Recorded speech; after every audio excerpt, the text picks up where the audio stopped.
If you really focus on value creation, you will get growth. Focus on growth, you could sometimes destroy value. You might not be thinking long term. You may not be thinking about the teams and the way they work together. You can get growth a lot of ways. Welcome to Building Better CMOs, a podcast about how marketers can get stronger and smarter. I am Greg Stewart, the CEO of the nonprofit trade association MMA Global. And that voice you heard at the top is Rebecca Messina, a senior advisor at McKinsey Company. She previously worked for more than 22 years at the Coca-Cola Company during its heyday, before serving as a global CMO at Beam Suntory and then the first ever global CMO at Uber. And today, she's also on the global board here at the MMA. Today on Building Better CMOs, Rebecca and I are going to talk about the research that she and the MMA, along with 3 other professors, have been involved with for the last 6 years to really validate how marketing org, when done right, can really drive the sales of the organization. This is probably the most interesting work I will do in my entire marketing career, and I'm super excited for you to hear about it. Now, this podcast is all about the challenges marketers face and unlocking the true power that marketing can have. Rebecca Messina from McKinsey Company is going to tell us how to do that right after this.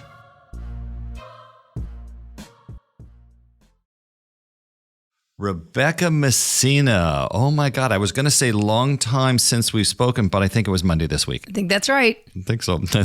I don't know. I'm trying to think of all the board members. Do I talk to you more than almost anybody except for my chair? That might be true. We have some kind of contact pretty regularly, and I'm grateful for it. No, you're very generous to say that. I wholeheartedly agree. I find him, especially too, you have a lot of interesting friends around you. We're going to get into a little bit here. Some people are thinking big about marketing. So that's always the you, them, us. So lots of good stuff. So where are you? Where did I catch you today? Today I'm in Amsterdam. Oh my God. I know. I live between actually Atlanta and Amsterdam right now. What happened in Italy? Oh, Italy's very in the mix. Italy's in the mix. Okay. No, oh, okay. Yeah. So what's Amsterdam? Italy's not going anywhere. Amsterdam, my husband's Dutch. Okay. And for the last 17 years has been living in the U.S. in various cities because we've lived Atlanta, Chicago, and San Francisco. But he's really wanted the kids to have a Dutch year. And we were getting towards one of the last opportunities because my daughter's now a sophomore and our son's in 8th grade. So we are doing the Dutch year, but most of my work is still US based. I've also got a sick parent. So I go back and forth to Atlanta and Amsterdam. So I leave Monday for Atlanta. I'll be in New York with you next week. So yeah, my kids are doing a year here and they're having a great time. And It's proving to be the cutest city in the world with the worst weather. So it's what you think it is. So it's really there to teach them Dutch and culture, I assume, right? Is that it? Well, their Dutch is perfect. That's really thanks to my husband. Yeah, their Dutch is amazing. As a matter of fact, they actually tested into the mother tongue Dutch here, which was like incredible. Crazy. Yeah. And so they're really here for culture, lifestyle. They've got a very independent life. You know, what they say about Dutch and bikes is true. They bike everywhere. I bike everywhere. I bike to get the groceries. I've learned you can carry amazing things on a bike. It's crazy the number of bikes. There are more bikes in Amsterdam than there are people, right? Got to be true. It's actually very true. I know many people with 2 bikes. It's everywhere. And I think they have to pull them out of the canals there all the time because they somehow, there's something. And I keep telling myself, you know, how many ways can you die in Amsterdam? And one of them is absolutely getting clunked by a bike. So it's a thing, but it's a really interesting culture. Were you in Cannes Lions the year that the campaign that won was, what was it, 8 Ways to Die or 10 Ways to Die or something like that? Do you remember that campaign? I do remember the campaign. I don't know if I was there that year. I think it was around trains. I think it was kids were doing silly stuff on trains and getting themselves hurt. And so they did it as a prevention. Yeah, but I think it won like all the major awards. It was it was a very interesting, innovative campaign. Set fire to your hair, poke a stick at a grizzly bear. Eat medicine that's out of date. Use your private parts as piranha bait. Dumb ways to die. So many dumb ways to die. Dumb ways to die. So many dumb ways to die. Here, I said there are moments like getting out of an Uber requires special skills. You open that door, you will 9 times out of 10 be opening into bike traffic. Oh my God. So you really have to be, you have to be very careful. Oh my goodness. Okay. Got it. Where does Italy fit into the path though too? Because you have a place you own a place in Italy, I think, right? We do, yeah. Italy is like the forever place. We built it, a long time ago. Gosh, we built it in 2013, 14, 15, took a couple of years. And so it's our happy place. It's our summer place. It's just lovely. It's simple, but it's really nice. Now, when you go there, do you actually work from there or you just go there and you shut off? Oh, okay. Yeah. And it's actually a good work story for anyone listening. It was well before COVID. And I remember going to Joe Tripodi at the time, and I said, Joe, I'm going to start working from Sicily in the summer. And to Joe's credit, he said, we'll give it a try. And he said, listen, if you can single-handedly take this company down by working in Sicily for a summer, then we've got bigger issues. And I think that sounds like something Joe would say. I love it. Yeah. It was great. My husband was doing it too. He was working at Coke, and we just made it work. We really wanted it to work. Wow. So we, if it meant sometimes you're waking up at crazy hours, we woke up at crazy hours. And then, now it's much easier to do. And here I am working from Amsterdam. And so it can happen. It can work. I'm grateful we did it. It was a bit of a stretch, but we did it. And it's a forever place. Oh, that's great. Listen, and just for kind of in the listeners, so just so everybody knows, Rebecca here was referring to Joe Tripodi. How do I say his last name? Tripodi. Joe Tripodi, who is one of the famous CMOs. He led a team of which you were a part of that became, when Coke was Marketer of the Year, very big deal. Jonathan Mendenhall was there. Wendy Clark was there. I mean, Tom Daly, who I knew a little bit about Ivan MMA Pollard, here. Yeah, I mean, some of the greatest marketers of all time were there at this very unique period in Coke. And then after that, you were Beam Suntory, correct? Yeah, my last job at Coke, I was the CMO of the incubator, which was venturing emerging brands. And then I went to Beam Suntory, which is a spirits company. I was the global CMO there. And then I was Uber's first CMO as it was pre and post the IPO. That must have been a crazy experience to be there too, because it was your time, because you were the first CMO after some of the disruption in management too, I think. Is that correct? Right. So I was like handpicked. So it was exactly, the founder had left and Dar had come in and he was standing up his leadership team for the first time.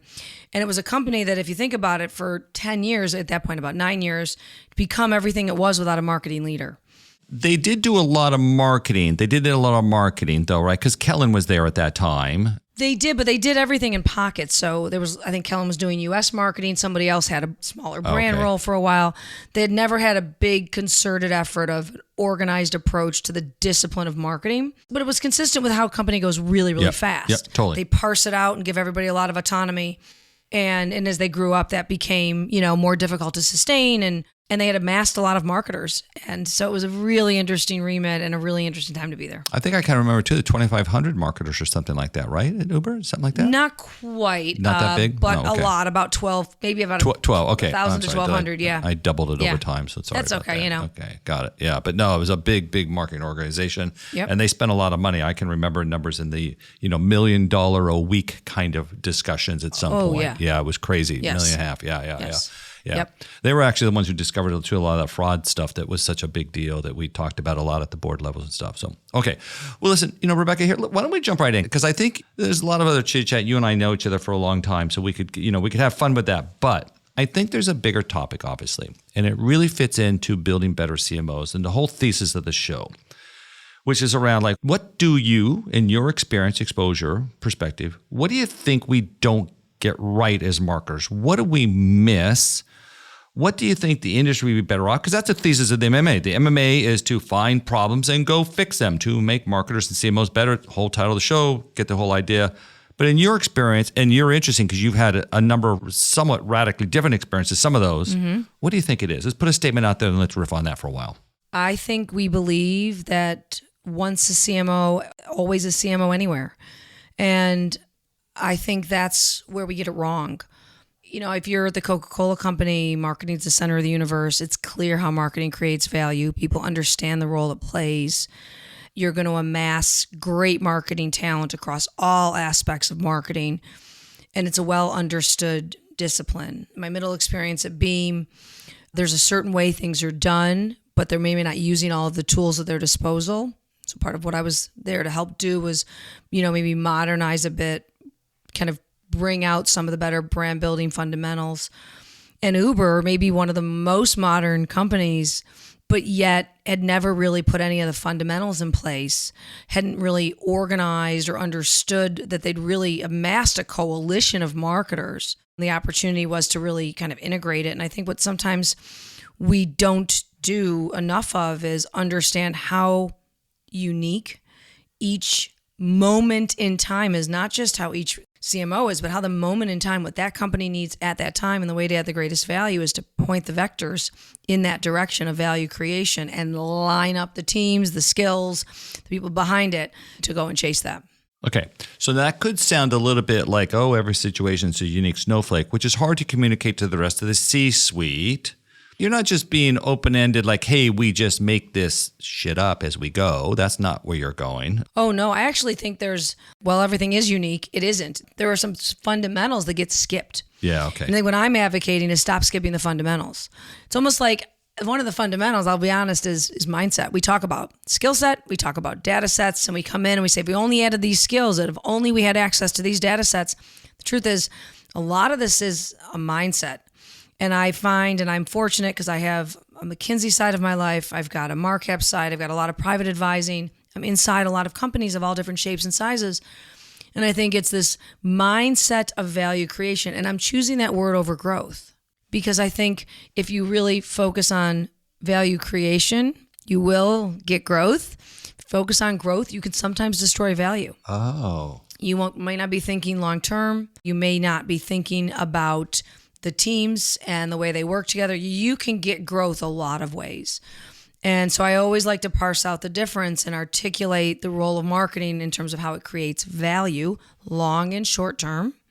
And there will be a component of growth in that. And so will that be a snowflake? No, I think everybody's going to be asking that question of the marketing team.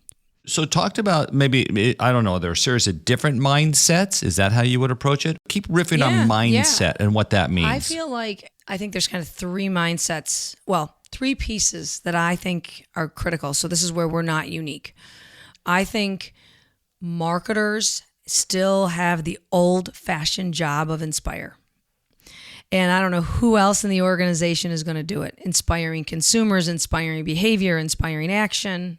Somebody's got to lead the charge. I guess you're suggesting in some regards the CEO is not always the person doing that. No, marketing is ultimately in charge of behavior change, right? That's what we're trying to get.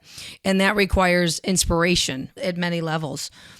The other one is that I think is really uniquely marketing's job is innovate. So we have to inspire, we have to innovate. And look, one of the things you and I could talk about all day is bringing in every new capability that ever comes around. That's part of marketing's innovation model, right? Marketing is constantly in an R&D department. What function is changing more dramatically than marketing or the connection to consumers? I mean, oh my God, it's not even, Rebecca, it's not even the same thing today it was in the 20 years ago when you and I would have been practicing. Agreed. Completely different. Completely different. Yeah. Yep. And then the third one is the one, I beat the drum on this all the time, is integrate.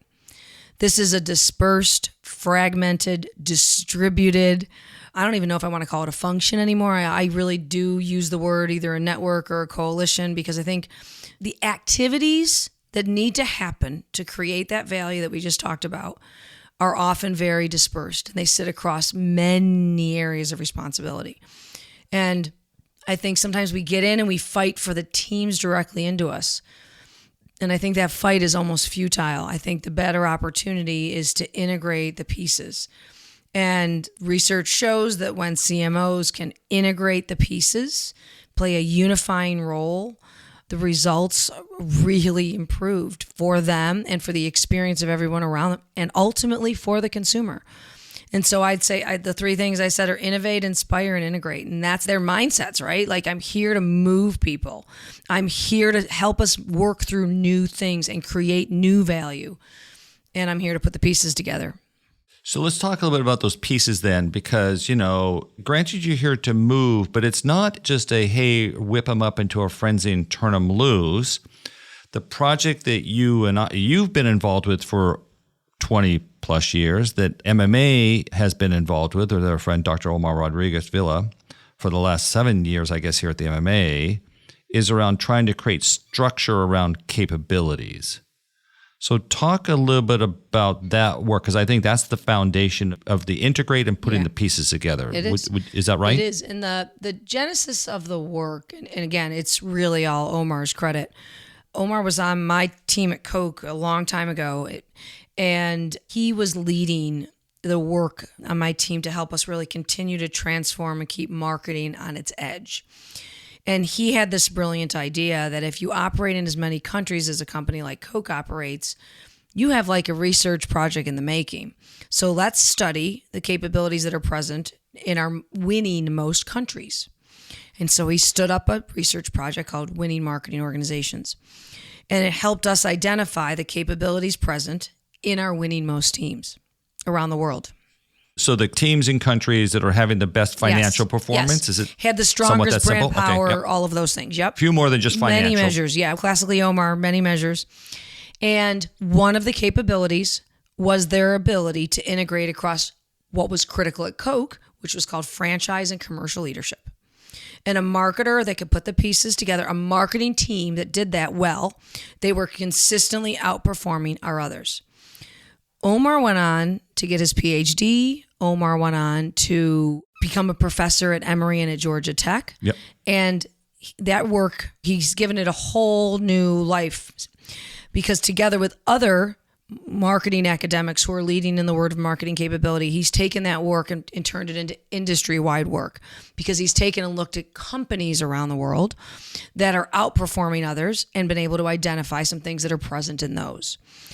And there are 3 things present in the winning most companies. One of them is clarity of operating principles, how we work together, how decisions are made, who's in charge of what, all of that. The other one is what we call clarity of mission, how we create value. We know why we're here. And then the third one is having the right capabilities. You have the presence of the right capabilities that are aligned to what the business needs to create that value. And every company is going to have a different capability fit, right? Like every company needs the same 10. It all depends on which direction you're pointed.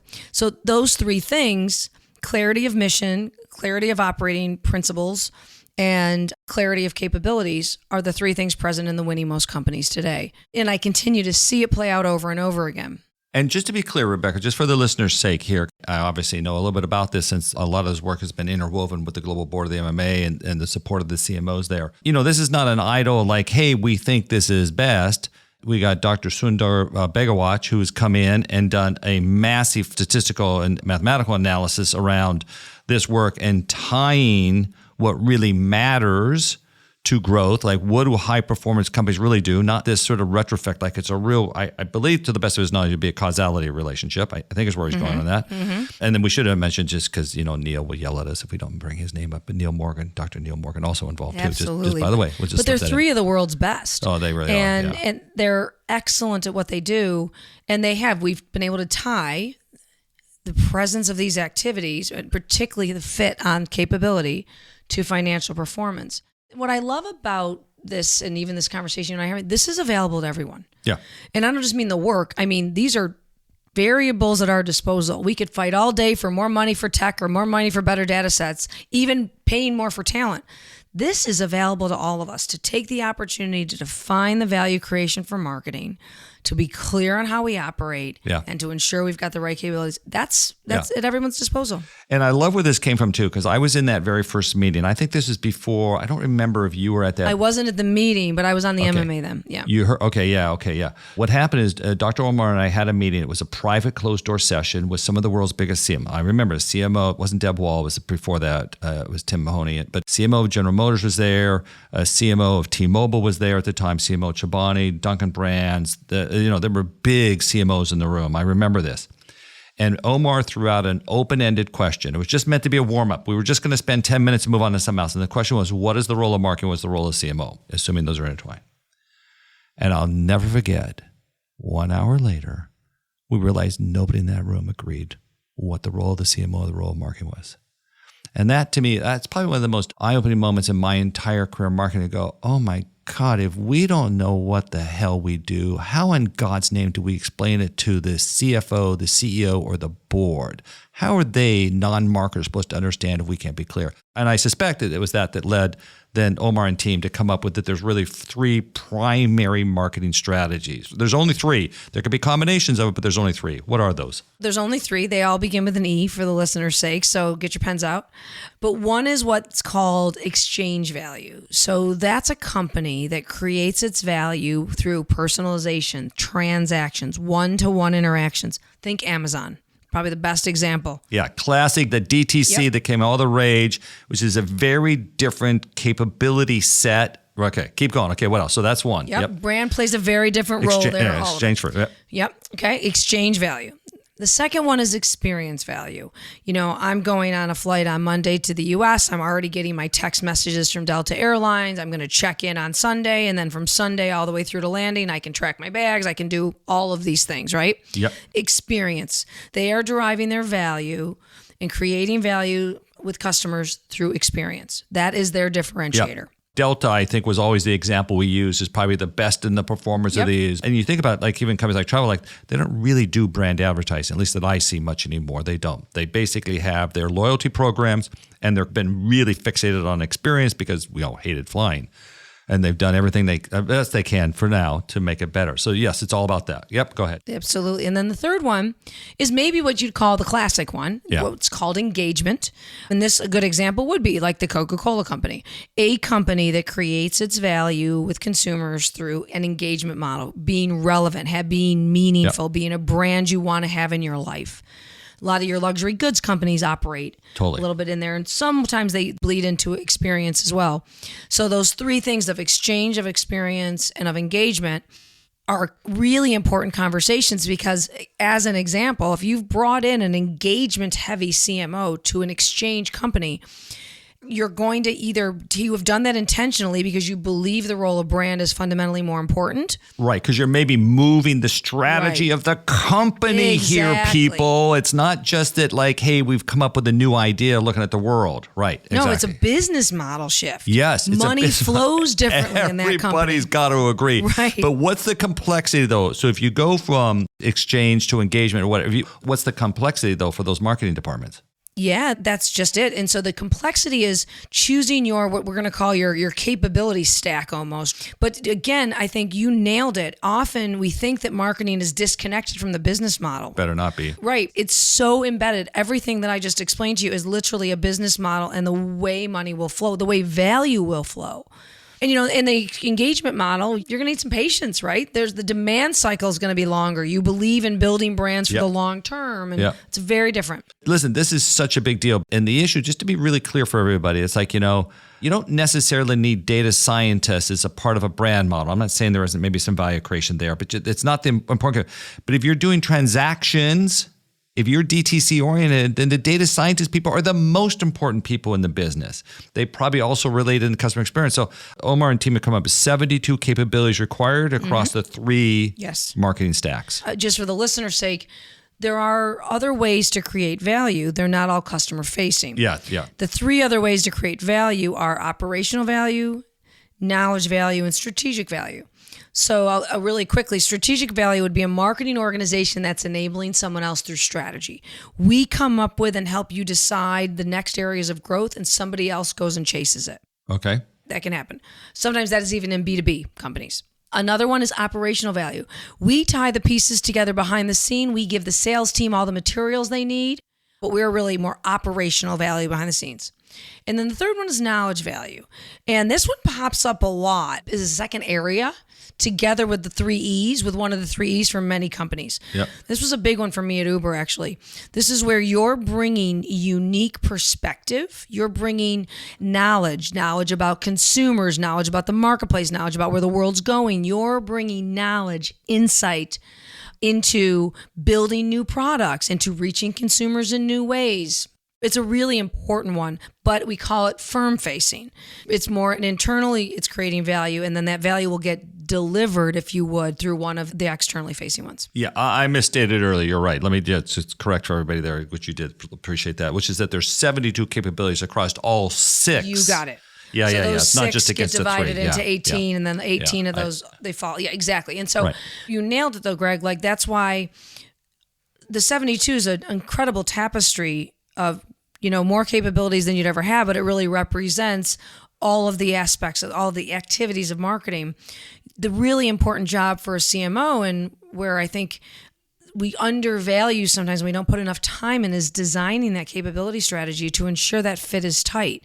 Do I have the capabilities I need to create the value in the way we've agreed? Right. And by the way, I've got one client right now who you know well, who they're really thinking about it in a really stair-stepped way. Year one, they're picking a handful of those and they're going after them, but they know that once they get those laid, they know the next round and the next round. And it's really helping them set their agenda and articulate that agenda. And it's also helping manage expectations inside the company.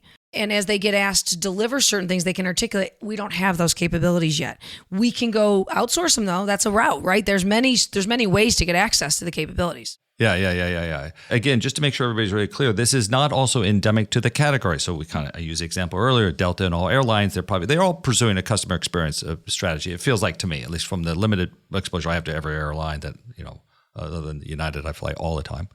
But where this matters is that you could be the same product and have a totally different marketing strategy. So razors is the best. Gillette has typically, although they've changed a little bit, has typically been a brand strategy sold through retail. They don't even know the customers. Harry's knows every customer, is focused on transaction. They've done an interesting job, I think, in defining what that brand is, so I don't want to take anything away from that. But it's really been a transactionally oriented sort of product, at least to date, although no, they're still in retail too. They sort of cross over. But that's the issue. If you're going to cross over from being DTC, if you're going to be crossed over from transaction to brand, then you have to recognize I need a new set of capabilities to bring in-house to make that transition. But that's a conscious decision the business is making. That's exactly right. Yeah. And the word there is conscious. Yes. And I think so often the capabilities are by default. Yes. And it's really versus by design. And this is just, I found there's just so much value in giving this the time it requires. It's a no regret move. Yeah. It really is the no regret move that's often overlooked. And we jump straight into, I get asked a lot of times in a lot of my advising work, share the org chart of another company with me. I'm like, we could, but it will matter nothing. Yes. So let's go one back though, just to kind of give props to this, because I think it's important for, again, the listeners to totally understand. So once you've mapped out those set of capabilities, this is not an idle conversation of like, hey, we've created a nifty new framework. So what? What Sundar did is he stepped in, and as a result, that now I know now the work has expanded, but the original thesis, the original proof I should say, not thesis and then proved, was that alignment of capabilities drove financial performance of the company. That when companies got that right, when they did more of what mattered and less of what didn't, financials improved. I mean, that's a blow your mind kind of conclusion. It is. And these guys, Sundar and Omar, took it to 2 levels. And Neil, of course, the 3 of them. Sundar could tell you the upside. So a 1% improvement in capability fit was a 2.5 time improvement in growth. Yes, in growth. Yep.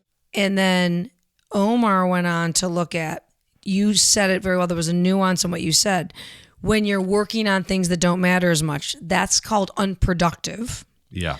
That's wasteful. Omar's gone on to demonstrate when you're wasting, when you don't have that operating clarity, it's expensive. Yes. We don't kind of talk about that enough. Yeah. And marketing, I mean, listen, let me be clear here. I love marketing. It's all I've ever done for many decades. It's all I ever wanted to do since I was a child. I watched Bewitched too much. I don't know where it came from. It's all I ever wanted to do. However, I forgot Darren, was he a marketer? Yeah, he was. He worked at an agency, right? You know, if Wilkerson likes this stuff as much as I think he will, it could mean a lot more than one little lipstick account. We might even lock up all the Madame Maruska cosmetic products. Lipstick, face cream, hairspray, all that gook. It'd be worth millions to us. Millions. You know your eyes light up when you talk about money, Larry? Of course, I'm a greedy person. Let's take a quick break. We'll be back after this with Rebecca Messina. This is Building Better CMOs. Let's get back to my conversation with Rebecca Messina, a senior advisor at McKinsey Company.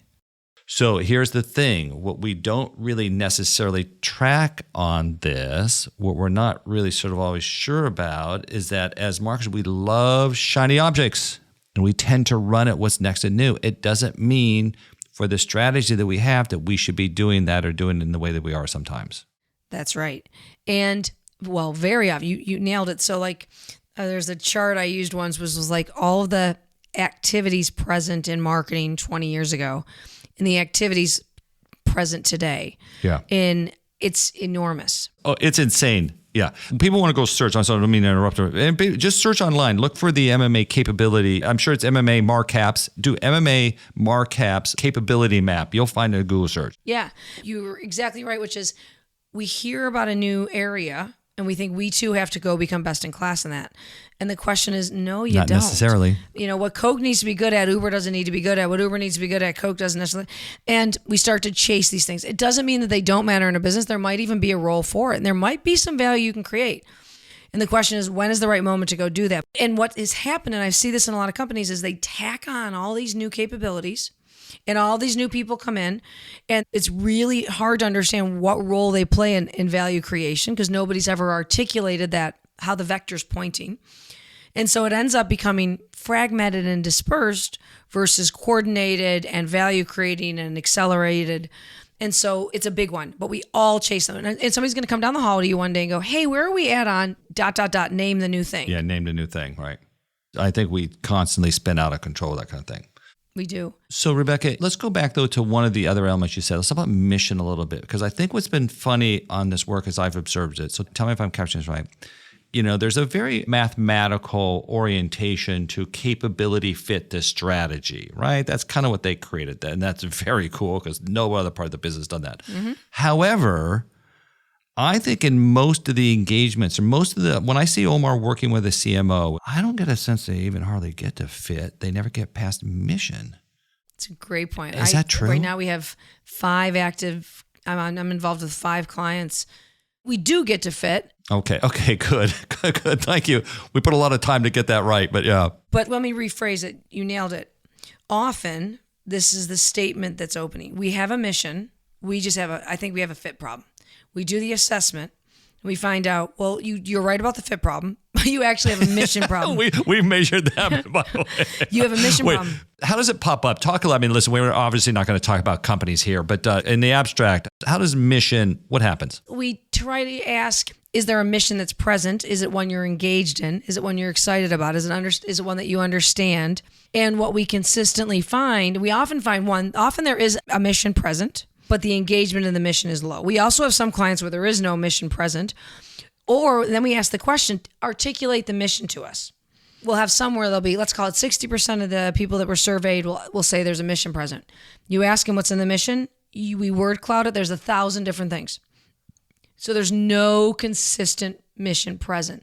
Not one that they really are, it all could play back. So most companies do have a marketing mission problem. And then we work with them to help them articulate what's already present in the DNA. Where is there some naturally occurring themes? And then we start to formulate a mission, but it's based on the bigger question, which is where in the value equation are you? Are you that exchange company? Are you that engagement company? Are you that experience company? What is it? And then articulating the mission in a way that's really unique. Whatever you are, how is it that you uniquely create experience? How is it that you're going to uniquely deliver on engagement? And so that's how we get at it. And then from there, I'll tell you, the dominoes fall a lot easier on capability fit. If you can do that. When you get them aligned on mission. Yeah. No, I've heard that again and again from the CMOs that I've walked through the process or spoken at our conferences or in board meetings. It seems so clear. And some of the problems of mission are like, I think you found, at least what I think I've heard, and you should clarify because you've been closer to some of the engagement, but it's like there could be like completely different orientations to what marketing is in different regions. What's really weird about that, I think in the example I'm thinking of, is like, then what the core damn business is about. So run out of America, but the regions are off doing a whole different thing, not really respecting, and that was a brand issue. People didn't get the orientation to brand and the importance of that, and yet that was the core strategy of that company and was always going to be the core strategy of that company, I think, if I remember right. This happens a lot. So very, very often, companies have more of a quote-unquote traditional. The center does certain things and the field does different things. The field could be, cities around the U.S. or countries around the world. There could be some reason for doing that, but there needs to be a conscious decision. This was not that. This was just like it had grown that way. And by the way, not only there probably needs to be a reason for that, the key is coordinating the efforts. And often they're not coordinated at all. And so there's no reason that the mission, the core mission of the company's marketing discipline at large should be able to be stated in a way that no matter where you sit in the world, you can see yourself in it. And it was something we worked really hard on at Coke, was to articulate ours in a way that no matter where you sat, you understood. And it's really a powerful place to work once you can get at that. So Coke had gotten it right. I mean, I guess so. Of course, Omar was there, right? So of course. Yeah, Omar and I were actually leading the charge on this. There was another, he's now the CEO of Danone, another guy who worked very closely with me. It was Mark Matou's era. Oh, okay, so Mark was there as well. Oh, yeah, another great marketer. Oh, amazing marketer. His intuition is unbelievable. Oh, my God. Unbelievable. He's one of the very few that gets to totally rely on intuition. He doesn't need, I mean, I'm sure he's still data-oriented, but he doesn't need no damn data. He's that good. He's very rare. Unbelievable. I used to always say 2 minutes with Mark and I could go create gold. Yeah. But it was that clarity that could, at that time, we had almost 3,000 marketers at Coke. I mean, we created a model that enabled every single person, no matter where they sit, big country, small country, developing market, developed market, heavy on, the still side of the business or the CSD side. It didn't matter what side of the business you were on. Everybody understood the value marketing created and where they fit in. And that's available to every company. It just takes the CMO's mindset of really wanting to go and do that. Hey, didn't you have another mission statement, mission work and stuff, a company in the West Coast? And the issue there was that the marketers ultimately, what was the dynamic? They didn't feel empowered to really lead or make decisions. Do you know which one I'm referring to? That one was a really interesting one because so today we don't often have a lot of, I would say maybe 40% of the companies we deal with don't have direct revenue responsibility. Okay. This company was delivering a very large part of the company's revenue. This is a very big company. But what was interesting is when we did the survey and did a lot of interviews, what we saw was that thing that most people clamor for and wish they could be a part of was actually proving to be a bit of a burden for them. A burden because they were valued for the revenue they deliver, but not for the insights they had, not for the bigger role they could play in marketing. They were sitting on some of the most important insights that could actually create even more value if only they could bring them to bear with the product team and with other teams. And so that was a big piece of it. And they were a little bit order taking versus on a front foot. That's what I heard. Right. They would get a request to execute a marketing plan and they would do it successfully. They would do it and they would deliver the revenue promised and everything. But it missed the leadership component of that. You got it. And I think it wasn't part of the conclusion that you all in the CMO got to on that one was that there was a phrase, maybe I'm going to give this away, so I don't know if I should say it, but there was hashtag lead. Well, that was like lead. Yeah. Hashtag lead. Yeah. So they started signing internally whatever they were working on. It kind of became a rallying cry of like hashtag lead, which was just a simple reminder that actually if you bring insight and if you bring value, people will kind of follow versus, you're not to be in the order taking seat. They were sitting on a gold mine. They had delivered and demonstrated their value over and over again on the revenue roll, but they knew in their heart of hearts they were leaving value on the table. And so through the data-driven approach, we could show all the revenue-driving activities they were doing a really good job on, but yet the fit said the business needed more insights. This team had access to it, but was never asked to use the lever. It was just white space. That was a really eye-opening one in the from-tos of really helping them. It was like revenue as an outcome to almost like insight, and insight as a core input and value as an outcome. And, revenue was in there, of course. Rebecca, this is all very interesting because we started with the semi-dismissive, it's just a unique snowflake, which I think marketing does sometimes. I think we do only we get it, only we know. There's no structure what we do. We all think we're Mark Mattou and we're not. It just is what it is. Okay. And so, but what you're talking about here is a real structure around how sort of decisions get made, how you process through, how you measure your alignment to what it is based on proven models come before. And I suspect over time, knowing Dr. Omar and Neil and the rest of the group, that we will continue to improve upon those things. What this kind of I think what you were really saying, and it's something I use when I talk sometimes about the job I have, I think that sure, there's structure, there's rules, there's dynamics, but it is different for the situation. Like I'm constantly having to improve my game. And in fact, I said to somebody about a year or so ago, I said, I think my job, and I'm a CEO of a very small company. So just, let's keep that in perspective. I know where I sit in the world. But I think I like what I do because for me, it's my game of golf. It's like you constantly need to reassess. How did I hit the last hole? How do I hit this one? Because now the terrain's different. The trajectory's different. But it's still the same basic principles. And I think that's really what you were saying. You were saying like marketing should be like golf. What are we doing to never be perfect, but to try to be a little bit better on every hole versus what we played this year or last season or whenever? And then my body changes. Everything, it's all different for every time. That's kind of what you were saying, I think, right? That's a very good analogy. I don't play golf. Me neither, really, because I have my work. But yeah, I really don't. But that's a great analogy of the fundamentals of golf. It seemed seemingly the same to me. But to your point, the conditions every single time.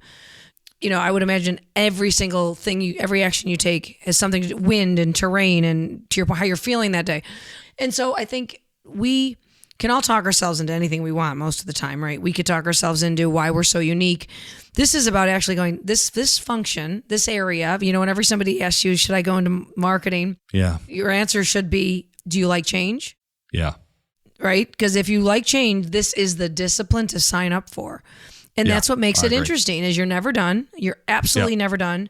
Just when you think you figured it out, you won't. I mean, I was the worldwide media manager at the Coca-Cola Company in the late 90s. I would be the worst person for that job today. Despite all the things I've done, that function has moved on so much. And that's humbling. It's humbling to be a part of something that in a 30-year span, you don't grow up necessarily and get better at all aspects of this. I don't know that anybody here is asking you and I for career advice. However, we'll give it anyway, which is really there's only 3 areas you want to work in today. Energy is one of them. Healthcare is the other one. And I think anything connected to, I don't know if it's just digital marketing. It feels a little simple. I'm lowering the whole thing. But anything connected around what's happening around the internet and being connected as humans are, which has been the backbone of the change that we've been a part of. And what's funny about some of this too, I used to say to people, listen, I'm not so sure that advertising is a noble business. I'll acknowledge that. That's fine. It doesn't matter. At the end of the day, it can be good for businesses, and that's the valuable thing. But we are the engine that is bringing content, commerce, community to every part of the world. It's crazy too, especially the history that you and I would have, right? Because, I would have been doing this back in the dawn of the internet when, only rich people with PCs could have access. That was the dynamics of that. And then mobile gave it to billions. Everybody, billions of people are connected. Like crazy. But to think that even there's not everybody's connected. Very limited, but still, you're right. We're still not 100% there. Exactly. I would argue too, I think the role, sustainability is another very interesting one. It's a part of everything you just said. Yeah. It also is a big part of marketing. I've always been fascinated with things that help me navigate the world a little bit. And I think marketing plays a big role in helping you navigate the world. It really does. Do I think all of the aspects? At its base is about making my life easier. Go to a country where you don't speak the language, you can't read the signs, and try to buy That's something. me right now. It's a colossal It's a damn every day. I take a kid with me. And say, what is this? Yeah. And what is it? But even the kid, though, if she or he doesn't have sort of the brand background to things or have heard the advertising, you don't know what you're trying to buy or if that product's going to take care of what you're really looking to accomplish. Oh, yeah. I've bought a lot of wrong things. We've had a lot of lactose-free things in this house we didn't need. I've done a lot of things that just are wrong. Oh, you're just talking simple label reading then. Yeah. I mean, but it's humbling. That's what is so exciting about this. And I think I've been fortunate that to get involved in this kind of work, this is a frontier that hasn't been overmeasured, right? We have measured everything. Like when you think about the change in measurement and what we used to be able to measure versus what we can measure today. But this is still an area where, let's face it, relationships still come into play. Intuition plays a big role. And when all else fails, it's often right. And networking, we've been able to put some fact to it. And I think that's been really helpful, and is to just put some teeth on this and to put some fact around it. And then I'm kind of interested lately in how we're seeing some full circle stuff, right? Like, I don't know if you remember even, Greg, like 3 to 5 years ago, the debate on, performance versus brand. Product versus brand. We're still deep in that. We're still deep in it. But yet I do think I'm seeing a softening on the two edges. Yeah. Okay. In what way? In what way? What do you mean? Yeah. Well, I'm seeing a softening. Like, I think if you chose to approach that by taking a side, which I didn't, but I was always in companies that kind of required I didn't take a side. If you so chose to take a side, I'm seeing less of the side taking. And now what I'm seeing is more of folks trying to lean in and understand true full funnel, really starting to believe that each one is better with the other one. A performance marketing heavy company that really does lean in on brand, as you could talk about all day, really we do know creates more value. The reverse is also true. If you're going to be a company that's going to lean in heavy on performance, and really it cuts both ways. But what I would say there is the marketing is always, by the way, I hear it, insource, outsource, center, field, centers of excellence, no centers. I mean, it's endless. And I think because you and I you have a few more years on us than maybe some of the listeners, I think in the way things start to come back to an equilibrium, and I think on a couple of these areas, I'm starting to see more of that equilibrium of we actually need both to the degree you need it, goes into your capability fit, right? And that's a healthy place. It did feel like a little bit like a war was going on. Yeah, and exactly. You had to choose. There were battle lines being drawn around sort of performance. Yeah, it's kind of, exactly. Yeah. No, I think you're right. The world's more complicated than that. Okay. And even like brand versus product. I see product-led companies all the time, and I think they're amazing. I don't think every company has to be, the Coca-Cola Company's approach to brand building. I think that's a little bit of the model too, right? In an engagement model, that's kind of what you signed up for. But in experience or in exchange, very often product is the brand. So I think we're softening on that, but there will be more debates. They will emerge. Yes. Part of the reason why you and I are advocating people get into marketing, because it's always constantly changing. That's right. Don't you have a daughter that's getting into this? Yeah, I do. My daughter just got a job at NBCU. I'm very excited for her. I wasn't really pushing her to get into marketing media, but she decided to do it. So good for her. Yeah. She's very excited. Yes. They're doing a good job over there. And obviously, Linda built a great organization, no question. And Mark now will take that over and run it further. Hey, Rebecca, let's change degrees here for a moment. Let's talk a little bit about too. So we've talked a lot about trying to be successful within marketing, but let's just talk about being sort of successful through marketing and business and so on, and sort of what it takes to kind of get to the upper echelons. And without a doubt, your perspective is particularly interesting, right? Because Coke was there was a bevy of talent within that organization, as we talked about. It's really some of the most famous people in our business still. And then you're on to C-suite in Bean Suntory. You move over to Uber, totally different kind of business, different culture, different part of the country, just everything different and different marketing capability, strategy we talked about. And now you sit within McKinsey as an advisor to a series of clients. So you've got other digital. Just talk to a listener a bit about what it took for you to really get to the top of the biggest, most successful or best luxury brands, some of the best luxury brands out there. What was that? And then let's talk about that a little bit. Then I'm probably going to get into and what's it mean to kind of stay in those roles? Because that's hard too. Yeah. So this is not true any longer. I think one of the things, I started my career in the early 90s. I think many people who start a career would say, I'm not going to a company for 30 years. I would have, in my life, thought I was there for that long. Yep. I was at Coke for 22. Yeah, there you go. And the reason I stayed, I think were very good ones, and same ones I would give people today are my experiences were different and diverse. I lived on 4 continents. I got to see marketing from all different angles, from the field, from the center, from a region, from stills to our biggest brands to our smallest brands. I got to work across many disciplines. So that's a reason to, I think, stay somewhere for a long time. But I know that it's not what most people aspire to today. But I think getting to the top of that company and doing the roles that I ultimately did, I think came about from doing many roles, and from doing many roles that were often white space roles that nobody had before me. And that was really excellent because I've kind of carried that principle of find the white space. Don't worry about the job description. If you see there's value to be created, chase the value. And that's really served me well. leaving after you've been somewhere for as long as I was and you come in at the top, it's entirely different than growing up somewhere. So I got to see what it feels like to come in, boom. A lot of these people have grown up here and here you are. I'm now that person that I used to see come into Coke sometimes. Got it. Okay. And there I had some hits and misses. I had an incredible boss at Beam and he was excellent at, hey, everyone here thinks you're holding them up to the Coke standard. Hey, you're telling too many stories that are like this. And then you start to see, and I really appreciated, I'm so glad I had to go hone my narrative and figure out who I was without this thing I knew so well called the Coca-Cola Company, and to really learn how to operate in an entirely vertically integrated system, which was amazing, had R&D in that remit. And so again, it was so helpful for me to have a true end-to-end remit that's rare for a marketer, from innovation, product creation, commercialization, all the way. It was incredible.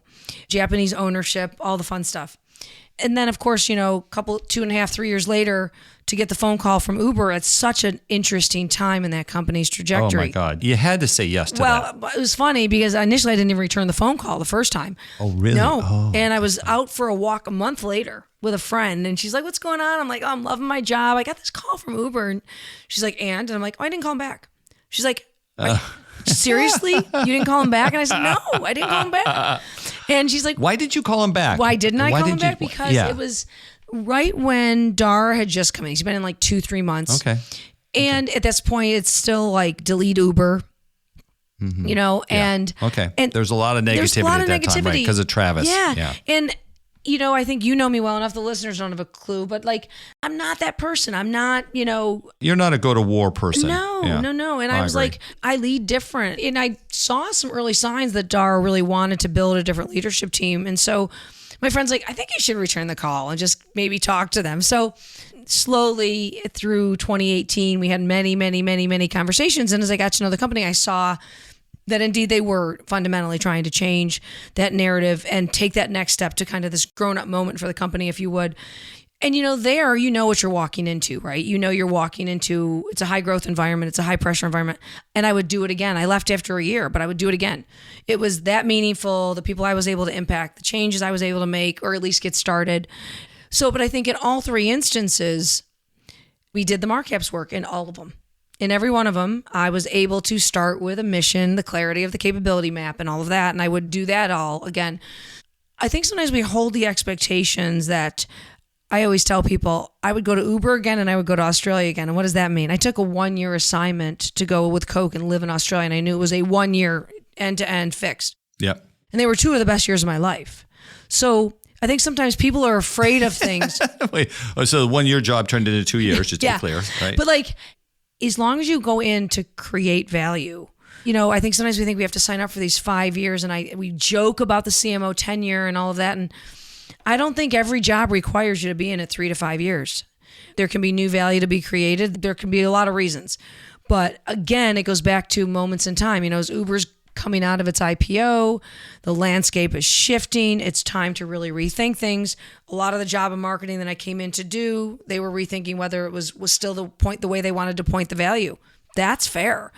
And I think having that ability to have that mature conversation of, is this the right place for me to bring my skills in this moment? It's kind of like the golf game, right? It's a windy day.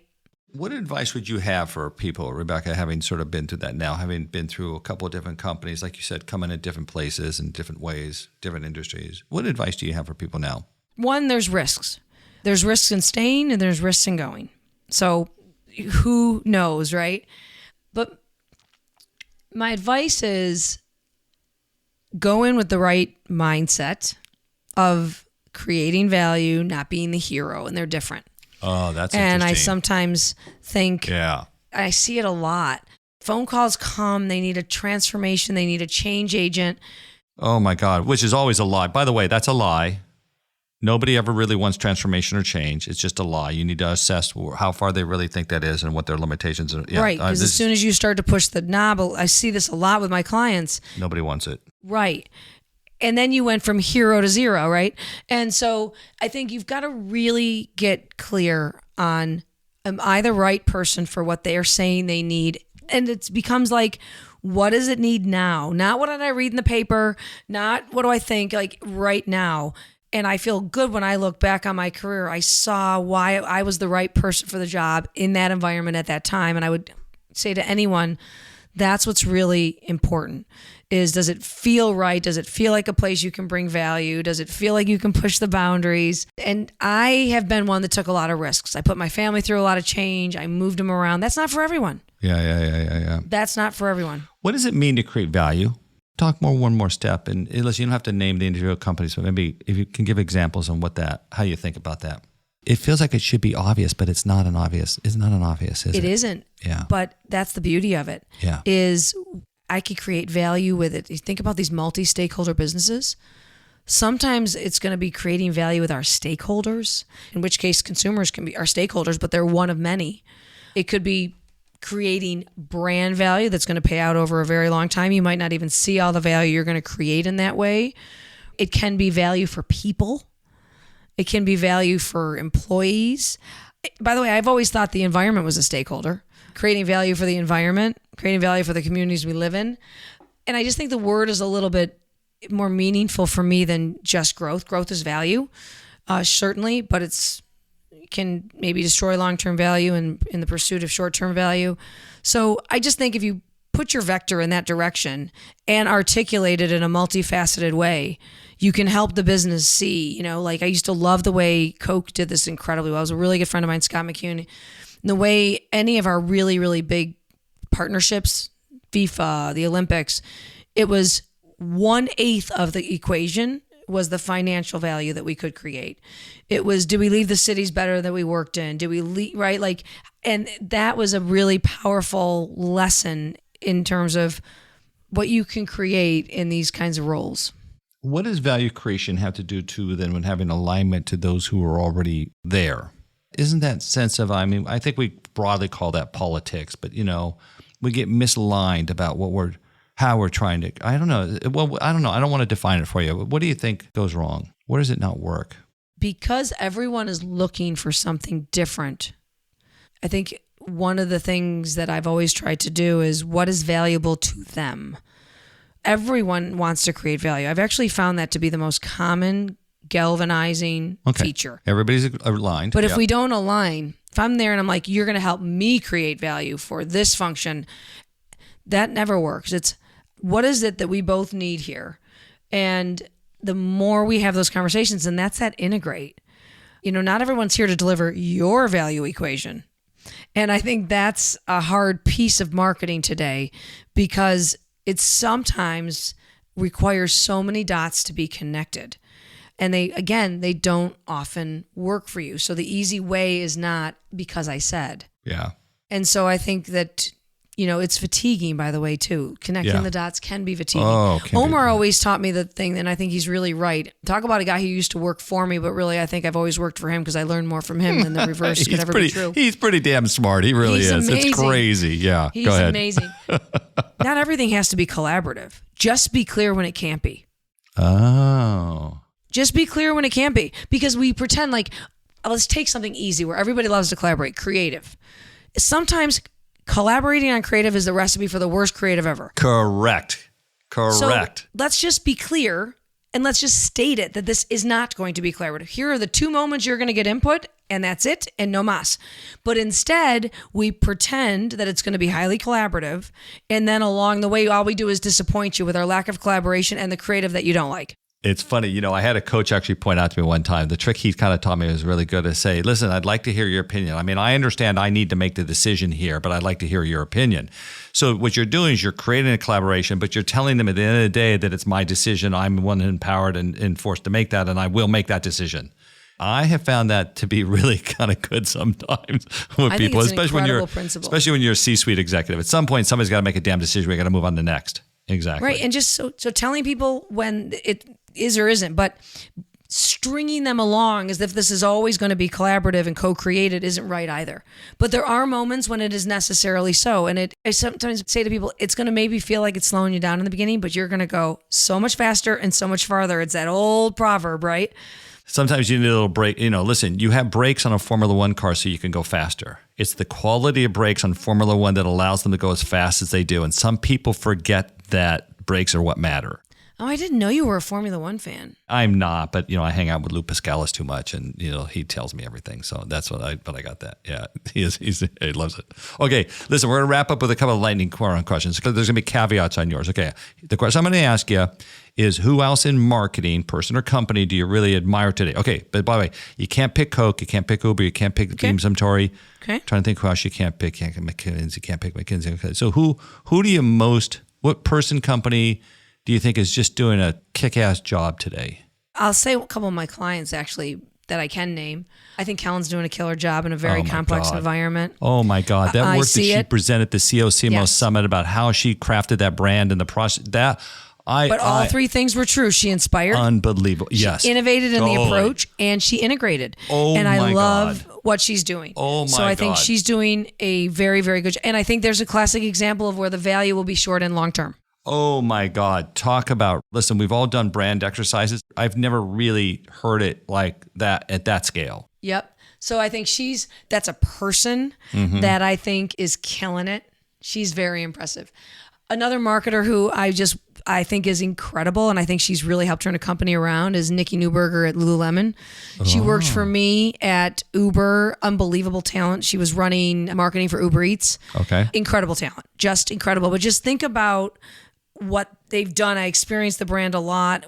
The way they've become more inclusive, the way they use community, the role of product, how they're not afraid, the work they did on the dupes, and you could bring your dupes in and we'll give you a pair of brilliant, very proud and confident of the quality of their product, could stand up. So Nikki is just one to watch. She is exceptional, but I think she's done really good work expanding that brand and around the world, getting into men, getting into footwear, everything.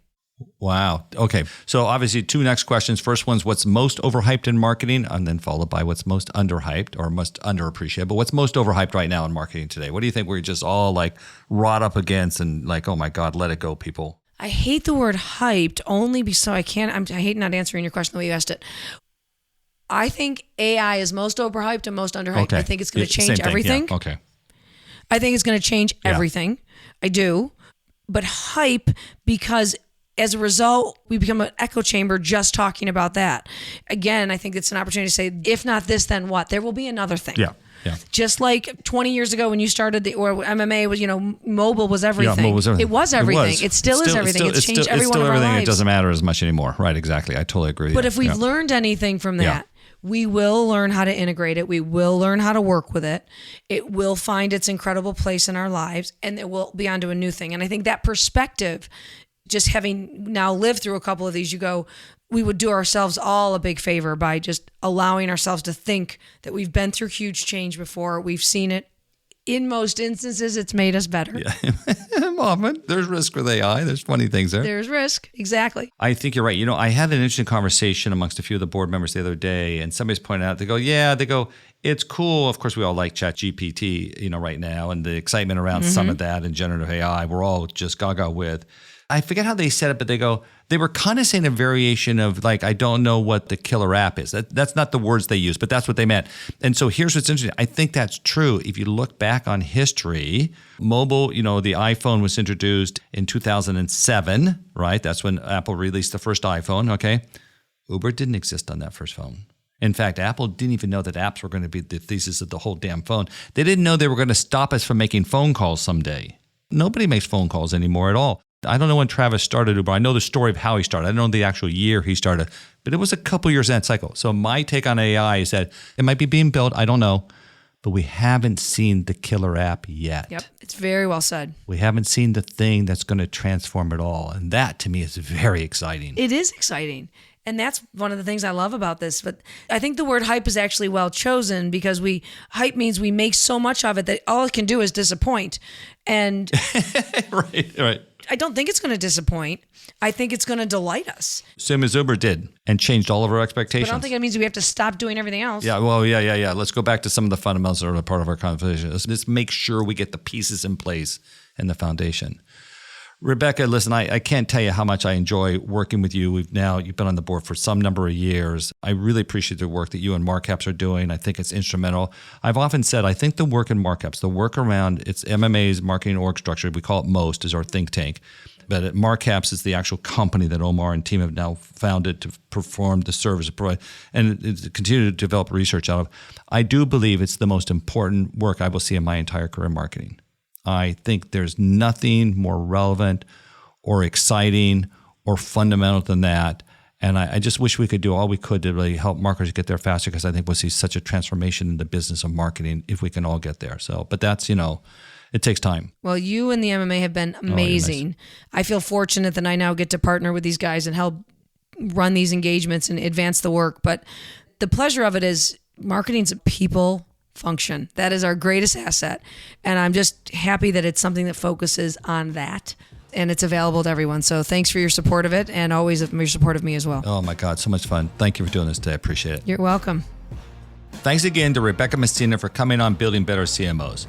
Check the description of this episode for links to connect with Rebecca. And if you want to know more about MMA's work to unlock the power of marketing, visit MMAglobal.com. Or you can attend any one of our 30 conferences in 15 countries where MMA operates, or really write me, Greg, at MMAglobal.com. Thank you so much for listening. Tap the link in the show notes to leave us a review. And if you're new to the show, please follow or subscribe on Apple, Spotify, Amazon Music, iHeart, or wherever you get your podcasts. You can find links to all those places and more at bettercmos.com.